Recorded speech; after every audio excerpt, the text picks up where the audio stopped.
Assalamualaikum warahmatullahi wabarakatuh. USM News kembali hadir menjumpai Anda. Beragam informasi menarik akan kami sajikan untuk Anda selama 30 menit ke depan. Bersama saya Yohana dan berikut USM News selengkapnya.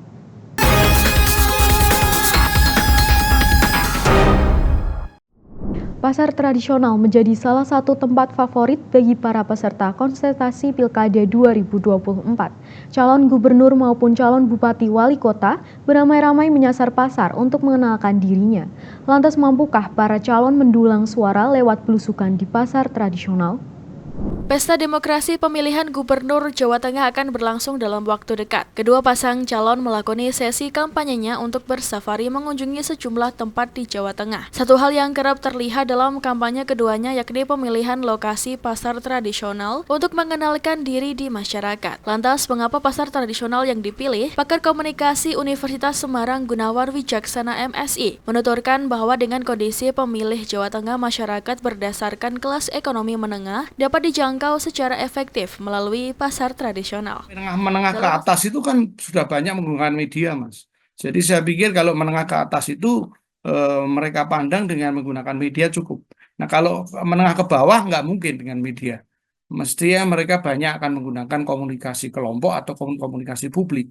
Sehingga dengan komunikasi yang lugas, komunikasi yang sederhana, yang mudah ditangkap, itu kemudian orang akan bisa membedakan itu. Sebab kalau orang kampanye itu kalau dari sisi komunikasi itu sebenarnya kan tatarannya ada pada tataran abstrak. Dan nanti kalau sudah jadi itu tatarannya adalah tataran nyata apa yang akan dirasakan masyarakat. Nah, kemudian dari sisi apa ya banyaknya pemilih itu memang sebagian besar kan ada di menengah ke bawah.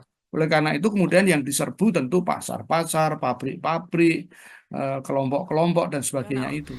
Dalam masa kampanye yang tengah berlangsung, dua calon gubernur Jawa Tengah akan melakoni debat perdananya pada 30 Oktober 2024. Debat perdana Pilgub Jateng 2024 akan mengusung tema Tata Kelola Pemerintahan, Kepemimpinan, dan Reformasi Birokrasi menuju Jawa Tengah dengan pelayanan publik yang transparan dan akuntabel. Senada dengan hal itu, Gunawan juga turut mengungkapkan agar kedua pasang calon dapat memanfaatkan momen itu sebagai media untuk memaparkan visi dan misinya karena menggunakan media dan mendapat atensi luas masyarakat. Nah, kalau yang ini nanti mudah-mudahan kemudian kita nanti mulai tanggal 30 ada debat, itu kemudian bisa diformulasikan di debat itu programnya seperti apa yang akan diusung ya. Karena debat itu tentu melalui televisi yang kemudian ada sindikasi ya dengan podcast dan sebagainya sehingga kemudian masyarakat akan banyak menonton. Kalau sekarang ini kan hanya kalau istilah saya hanya delemok-delemok itu ya, hanya sebagian dan tidak terakumulasikan ya, sehingga kemudian faktor-faktor komunikasi antar pribadi dan komunikasi kelompok itu kemudian yang jadi andalan dan itu lumrah saya kira, Mas. Pameran fotografi bertajuk Nafkah Jalanan sukses digelar unit kegiatan mahasiswa fotografi Universitas Semarang. Rangkaian acara itu juga dimeriahkan sejumlah workshop untuk mendukung peningkatan skill fotografi. Unit kegiatan mahasiswa fotografi USM mengadakan pameran fotografi bertajuk Nafkah Jalan. Menceritakan bagaimana perjuangan para pencari nafkah di jalanan untuk keluarganya, pameran fotografi itu juga menggelar seminar dengan mengundang orang-orang yang profesional dalam dunia fotografi, terutama street fotografi. Ketua UKM Fokus Ahmad Hasan Auni Roshid menyatakan bahwa acara ini menjadi ajang untuk mengenalkan basic fotografi. Yang pertama, perkenalkan saya Ahmad Hasan Auni Roshid dari Ketua Umum Fokus periode 2023-2024. Tujuan seminar ini adalah yang pertama adalah regenerasi untuk fotografer mahasiswa dan mahasiswi yang ada di Universitas Semarang khususnya. Dan kita juga melibatkan di ranah umum buat seminar ini. Di sisi lain, seminar ini dibuat adalah bertujuan untuk pengenalan basic fotografi yang ada di UKM kita, yaitu UKM Fokus. Karena di basic fotografi itu adalah yang pertama itu pasti ada yang namanya kita belajar human interest, street photography. Nah, maka dari itu kita mewadahi untuk teman-teman Universitas Semarang, khususnya mahasiswa yang ikut UKM Fokus Fotografi Universitas Semarang itu biar lebih terbentuk, dan dia itu ada basic lah untuk ilmu belajar dan lain sebagainya itu berikut. Sebanyak 41 karya seni fotografi mahasiswa ditampilkan dalam pameran fotografi itu. Acara yang berlangsung sejak 21 hingga 27 Oktober 2024 itu dimeriahkan dengan gelar karya dan seminar. Lim Winasdi dan Swetomo MIKOM turut diundang menjadi narasumber untuk membagikan sudut pandangnya akan dunia street fotografi. Lim Winasdi sebagai coach pelatih di komunitas fotografi Semarang menyatakan untuk menjadi seorang fotografer dengan aliran street fotografi perlu berbaur dengan lingkungan serta mengusahakan agar kehadirannya tidak mengganggu subjek yang dipotret. Kalau bagi saya pribadi, street fotografi itu merekam dinamika emosi ruang publik yang ada di sekitar kita. Jadi kita harus mampu menangkap dan mewujudkannya dalam sebuah foto, di mana di foto itu akan terlihat suasana, dinamika, dan emosi yang ada di lingkungan situ. Itu bagi saya pribadi seperti itu. Oke, tantangannya itu biasanya yang sering saya hadapi untuk mengkoneksikan antara diri saya dengan subjek foto saya. Misalnya saya memotret buruh angkot itu ya di pecinan sana, itu tantangan terbesarnya adalah bagaimana caranya supaya kehadiran saya sebagai pemotret itu tidak sampai mengganggu atau mendistrupsi kegiatan yang sedang berjalan. Nah, tantangannya adalah itu, bagaimana supaya saya bisa kehadiran saya itu seakan-akan tidak dirasakan. Jadi kehadiran saya di sana dengan tidak hadirnya saya atau dengan hadirnya saya itu tidak ada perbedaan. Itu tantangannya seperti itu. Bekerja sama dengan Yayasan Pendidikan Islam Nasima, PWNU Provinsi Jawa Tengah melatih guru madrasah di wilayahnya untuk mahir berbahasa Inggris. Hal ini menjadi upaya PWNU Jateng untuk meningkatkan kualitas pendidikan. Pengurus wilayah Nahdlatul Ulama Jawa Tengah bekerja sama dengan Yayasan Pendidikan Islam Nasima Semarang melatih guru madrasah di lingkungan Lembaga Pendidikan Ma'arif NU sejateng. Bertajuk English Scholarship Capacity Building for NU Educator itu diluncurkan Ketua PWNU Jateng Kiai Haji Abdul Ghaffar Rozin dan Ketua YPI Nasima Dr. Haji Indarti MPD. Acara yang berlangsung di kampus Merah Putih SMA Nasima beberapa waktu lalu itu turut mendapat respon positif dari para guru. Ini adalah salah satu bentuk hikmah Nasima di Nahdien ya, membantu PWNU untuk meningkatkan guru-guru di madrasah maupun ustadz di pesantren agar mereka memiliki kapasitas yang maksimal, terutama dalam hal penguasaan bahasa Inggris. Karena melalui penguasaan bahasa Inggris ini yang baik, ya di Ma'arif maupun di ustadz di RMI, ini diharapkan bisa bersaing dan bersanding dengan anak-anak mereka di kancah global. Tentu ini membawa dampak positif bagi perkembangan sekolah maupun madrasah dan pesantren di bawah naungan PWNU Jawa Tengah. Ini adalah kesempatan berharga bagi sekolah Nasima untuk bisa bersama-sama dengan PWNU menyiapkan kader-kader terbaik dari peningkatan pendidikan. Dalam tahap pertama, sebanyak 40 peserta yang direkrut oleh Lembaga Pendidikan Ma'arif NU Jateng akan mengikuti pembekalan selama 6 minggu di Kampung Inggris, Pare, Kediri, Jawa Timur. Menyambut hal itu, Ketua PWNU Jawa Tengah Kiai Haji Abdul Ghaffar Rozin menyatakan bahwa pembekalan kemampuan bahasa Inggris bagi guru madrasah di lingkungan Lembaga Pendidikan Ma'arif NU menjadi prioritas. Ia menambahkan bahwa hal ini telah direncanakan sejak lama. Mungkin kita bikin secara bergelombang gitu karena tentang waktunya 1,5 bulan. Jadi mungkin setiap 2 bulan atau 3 bulan sekali kita. Langkah yang paling memungkinkan untuk kita lakukan dalam waktu cepat. Bahasa Inggris ya, tentu maksudnya kita butuhkan karena di luar sana banyak sekali short course yang tersedia bagi guru, tetapi salah satu requirements-nya itu adalah bahasa, tentu saja bahasa Inggris, dan oleh karena itu yang kita sentuh sehingga guru-guru kita itu memiliki wawasan dan pergaulan yang lebih luas. Nahdlatul Ulama Jawa Tengah memiliki 48.000 guru yang terbagi di wilayah Jawa Tengah. Dengan akhlakul karimah yang selalu dijunjung tinggi dalam pergaulan, hal ini menjadi modal untuk meningkatkan pendidikan yang go internasional. Dalam rangka memberikan tanggung jawab sosial dan lingkungan dari Perum Perhutani, puluhan warga masyarakat sekitar hutan KPH Gundih mendapatkan bantuan paket sembako untuk masyarakat yang gagal panen dan paket gizi untuk anak-anak yang termasuk stunting. Bantuan itu diberikan untuk masyarakat di Desa Monggot Gundih dan masyarakat Desa Gabus Kabupaten Grobogan yang berada di kawasan KPH Gundih.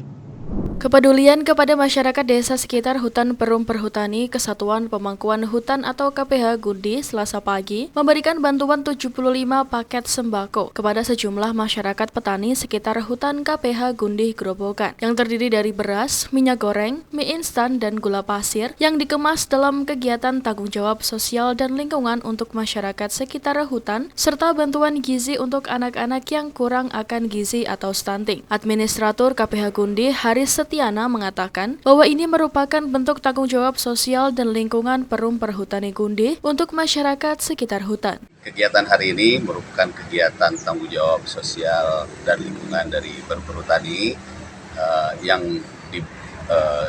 dijabarkan dalam bentuk pembagian atau bantuan paket sembako dan paket gizi kepada masyarakat Desa Monggot, Desa Geyer, dan Desa Gabus di Kabupaten Grobogan. Bantuannya berupa bantuan paket sembako, kemudian juga bantuan paket gizi untuk anak-anak yang stunting.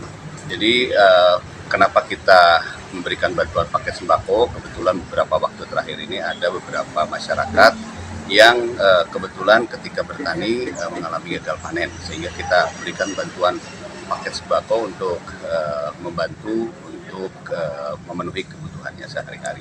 Kemudian untuk bantuan paket gizi, karena sesuai dengan usulan dari LMDH dan dari desa, kita mendapatkan data bahwa ada beberapa anak yang pertumbuhannya tidak sesuai dengan usianya, sehingga kita berikan bantuan paket gizi kepada mereka.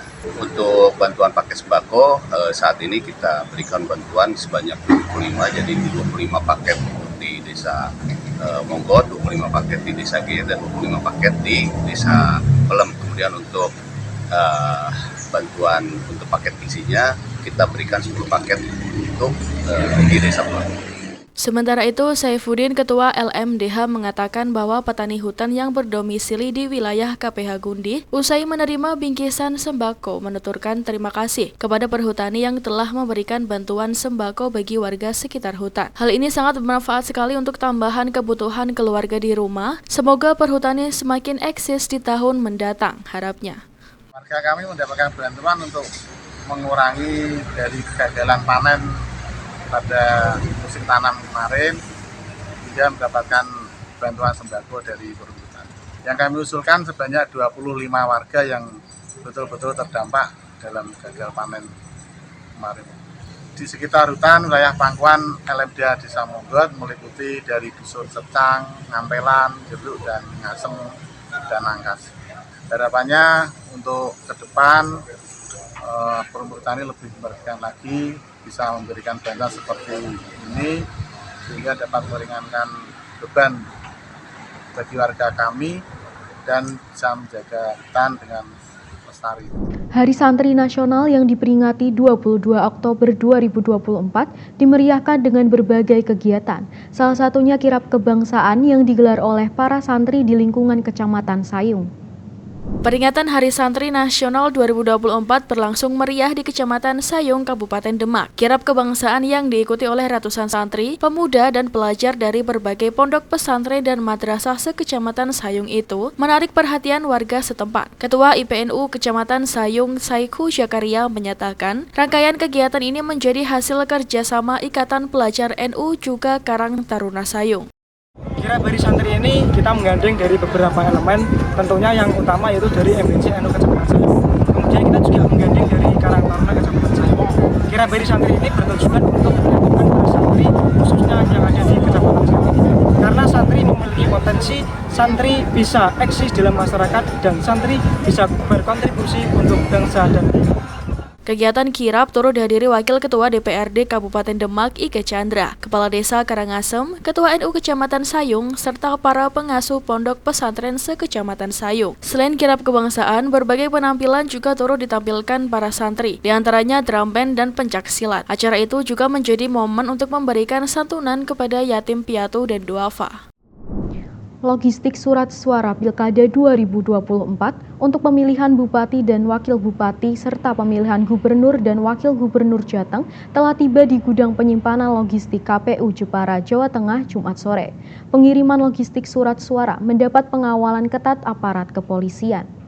Dengan menggunakan armada truk box logistik surat suara pemilihan Bupati dan Wakil Bupati Jepara 2024 tiba di gedung penyimpanan KPU Jepara, Jawa Tengah, Jumat sore. Kedatangan logistik itu dikawal ketat aparat kepolisian sejak dari lokasi pemberangkatan di Cibinong, Kabupaten Bogor, Jawa Barat. Sebelum dilakukan pembongkaran, Komisioner KPU Jepara dengan disaksikan Bawaslu memastikan box truk pengangkut dalam kondisi tersegel. Surat suara yang datang merupakan surat suara untuk pemilihan kepala daerah Bupati dan Wakil Bupati Jepara. Total surat suara yang datang berjumlah 945.093 lembar. Selain itu, pada hari Selasa tanggal 22 Oktober 2024, untuk surat suara pemilihan Gubernur dan Wakil Gubernur Jawa Tengah juga sudah datang lebih dahulu dan saat ini tersimpan rapi di gudang KPU Jepara. Untuk jumlah surat suara yang diterima sebanyak 943.093 lembar. Jumlah surat suara ini telah termasuk jika terjadi pemilihan ulang. KPU Kabupaten Jepara hari ini menerima surat suara dari CV Arya Dita Cibinong Bogor untuk pemilihan Bupati dan Wakil Bupati. Ada 473 blok dengan jumlah 945.093 surat suara. Untuk pelipatan rencananya nanti kita serentakkan antara surat suara Gubernur dan Wakil Gubernur dan Bupati dan Wakil Bupati nanti di hari Rabu berbarengan, karena ini kita memiliki 2 gudang. Tahap selanjutnya, KPU Jepara akan melakukan pengecekan surat suara serta pelipatan surat suara. Rencananya pelipatan ini dimulai dilaksanakan pada 30 Oktober 2024. Dari Jepara, Eni Ayu Lestari melaporkan. Pemirsa, Ibu Kota Nusantara atau IKN menerima hibah dari Amerika Serikat senilai total 10,9 juta dolar Amerika Serikat atau setara dengan 157 miliar rupiah untuk mengembangkan sistem Smart City. Dalam proyek tersebut, Amerika Serikat memboyong 8 perusahaan teknologi terkemuka seperti Amazon dan Motorola. Simak laporan VOA berikut. Informasi ini sekaligus menutup perjumpaan kita hari ini. Tetap saksikan USM News hanya di USM TV. Saya Yohana dan kru yang bertugas pamit undur diri. Terima kasih. Wassalamualaikum warahmatullahi wabarakatuh. Pembiayaan dari Amerika Serikat ini diarahkan untuk proyek pilot pembangunan pusat komando terintegrasi atau Integrated Command Center yang akan mengelola sistem kota pintar di Nusantara. Badan Perdagangan dan Pembangunan AS, USTDA, memboyong teknologi dari 8 perusahaan Amerika. So the technologies from the U.S. companies vary greatly. Some of them include a lot of the software elements that will be supporting the artificial intelligence, the real-time collection and management of data as it comes in. It will also include cloud computing, cloud services that are needed for that real-time data, as well as some of the hardware infrastructure that is needed for the integrated command and control center as well. Hibah itu disepakati pemerintah Indonesia dan Amerika 39 miliar pada bulan Mei dan 119 miliar pada September. Proyek ini didanai bersama antara pemerintah dan swasta AS. Dalam kesepakatan hibah bulan September, pemerintah Amerika Serikat menyumbang 46 miliar rupiah, sementara angka yang lebih besar, 72 miliar rupiah, datang dari sektor swasta. Perusahaan-perusahaan ini adalah nama-nama terkemuka di negeri pemansam yang membawa keunggulan dari industri masing-masing. Kedepannya, Amerika sangat berminat untuk investasi di IKN dalam sektor digital, energi, dan transportasi. We don't have anything in the pipeline yet. I think that there will be opportunities potentially in the energy space, in the transportation space. Those are key sectors where USTDA has a long history of supporting transportation links that Nusantara will need. Selain dari Amerika Serikat, IKN juga mendapat investasi dari Tiongkok dalam bidang properti, Rusia dalam bidang properti, dan Australia dalam bidang pendidikan. Menurut otorita IKN, investasi sekarang difokuskan dalam 12 sektor.